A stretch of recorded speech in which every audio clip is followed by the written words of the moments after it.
بسم اللہ الرحمن الرحیم۔ حضرات گرامی، قرآن کریم اللہ کا کلام ہے۔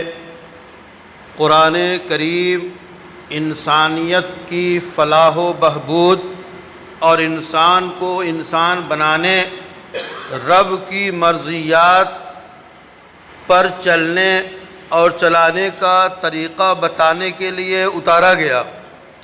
قرآن کریم کی یہ صفت کہ جب قرآن کریم طاغوتی نظام میں پڑھ کر سنایا جائے تو طاغوتی نظام پاش ہونے لگے، بت پرستی کا عقیدہ مٹنے لگے اور لوگ اس کے اثرات کو قبول کرنے لگے۔ یہ قرآن کی تاثیر ہے۔ جب بھی قرآن صحیح معنی میں پڑھا جائے گا، قرآن کی تلاوت کی جائے گی، قرآن کی دعوت دی جائے گی تو ایک انقلاب آئے گا اور ایک تبدیلی آئے گی، باطل ختم ہوگا، حق آئے گا اور وہ معاشرہ جو کہ برائیوں کا مجموعہ وہ ایک اچھا اور صالح معاشرہ بنے گا۔ جیسے جیسے قرآن نازل ہونا شروع ہوا اور مکہ کے ماحول میں، مکہ کی گلیوں میں، مکہ کے لوگوں میں، مکہ کی مجلسوں میں، مکہ کے اعلیٰ نظام اور بڑے سرداروں کے بیچ قرآن کو سنایا جانے لگا تو قرآن کے اثرات ظاہر ہونا شروع ہوئے۔ تو اس وقت کے باطل نے اور طاغوتی نظام نے تجویز رکھی کہ ایسا کرو کہ اس قرآن کے جو اثرات ہوتے ہیں تو قرآن کو سنو ہی مت، لا تسمعوا لهذا القرآن۔ انہوں نے ایک جو ہے ندا لگوائی، ایک تجویز پاس کر کے لوگوں سے کہا کہ قرآن نہ سنو، قرآن سے وہ دور کرنے لگے تاکہ اس کا اثر ظاہر نہ ہو۔ یہی نہیں کہ قرآن سنو مت، بلکہ جہاں قرآن پڑھا جا رہا ہو والغوا فیہ، وہاں شور و شغل کرو، شور و شغب کرو، وہاں ہنگامے کرو، وہاں شور مچاؤ اور ایسی رکاوٹیں ڈالو کہ لوگ بیٹھ کر قرآن نہ سن سکیں، تاکہ جب وہ قرآن سنیں گے نہیں اور قرآن سنانے نہیں دیا جائے گا اور سننے نہیں دیا جائے گا تو یہ قرآن کا اثر ظاہر نہیں ہوگا۔ لعلکم تغلبون، ہو سکتا ہے کہ اس کاوش اور اس کوشش سے تم غلبہ پالو اور تمہارا جو ارادہ ہے کہ قرآن کا اثر نہ ہو وہ ظاہر ہو جائے۔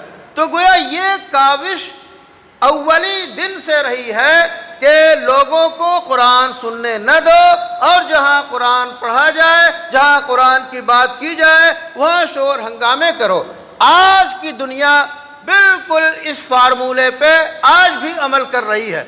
اس کی کوشش ہوتی ہے کہ آپ کو ایسی ایسی چیزیں دے کہ آپ اس کے عادی ہو جائیں، مختلف نغمات کے عادی ہو جائیں، مختلف گانوں کے عادی ہو جائیں، مختلف جو ہے پروگرام جو ہے سننے کے عادی ہو جائیں، اور ایسے اسباب پیدا کر دیے گئے ہیں کہ آپ اسی میں ہر وقت انگلی کے ذریعے دباتے رہیں اور طرح طرح کی باتیں سنتے رہیں اور گویا قرآن نہ سنیں، جبکہ آپ موبائل کے ذریعہ قرآن اچھے سے اچھے قاری کا سن سکتے ہیں، اس سے فائدہ اٹھا سکتے ہیں، قرآن کے موبائل کے ذریعہ قرآن کے ترجمے پڑھ سکتے ہیں، قرآن کی تفسیر دے سکتے ہیں، تو بے شمار معلومات آپ حاصل کر سکتے ہیں۔ لیکن انسان کا نفس جو ہے وہ برائی کی طرف مائل ہوتا ہے اس وقت جب کہ سدھا نہ ہو۔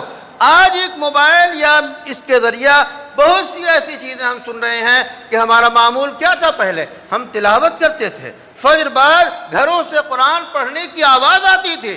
آج جائیے تو گھروں سے آواز جیسی آتی ہے آپ جانتے ہیں، کہیں کسی نغمے کی آواز آتی ہے، کہیں کسی جو ہے ٹون کی آواز آتی ہے۔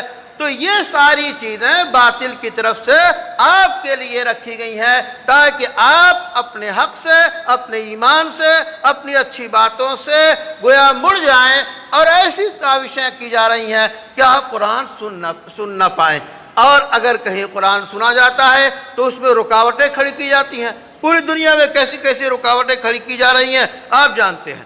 ہمارا فریضہ یہ ہے کہ ہم پورے یقین اور پوری صلابت اور پوری ثبات قدمی کے ساتھ قرآن کو پکڑیں، قرآن کو پڑھیں، قرآن کو سنیں اور قرآن کے معانی اور اس کے مطالب کو معلوم کریں اور قرآن قرآن کے سانچے میں اپنی زندگی ڈھالیں، خود بھی نیک بنیں اور دنیا کو نیک بنانے کی کوشش کریں۔ اللہ سے دعا ہے کہ ہمیں قرآن کی برکتوں سے نوازے۔